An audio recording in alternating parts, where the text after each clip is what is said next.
I think the most obvious choice would be to take some equity out of their home. A lot of retirees are house rich and cash poor, and perhaps that's the most easily accessible option to them, to go to a bank or go to a financial institution and borrow some money against that equity from their house and have a plan as to how they're going to repay it, or in certain cases, if they're going to repay it, or let the estate pay it off for them after they pass on. The danger in putting a line of credit against your house is if your intention is to only borrow $200,000, but you put a $500,000 line of credit against your house, you have to have the discipline to tell yourself, my intention really was to only borrow $200,000. That's all I really needed to go on my vacations or plan my retirement or do the traveling I want to do, and not get into the effect where, hey, this is free money, and all of a sudden instead of $200,000, you borrow $3, $4, or even the full amount of $500,000, thereby diminishing the equity that's left in your house.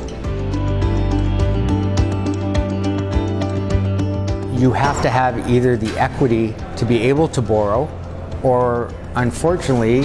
you may need a co-signer. So you may have to go to your kids if you don't have the equity or you don't have the income to pay back the money you're borrowing, and say, you know, I need help financially, and that puts some pressure on the next generation,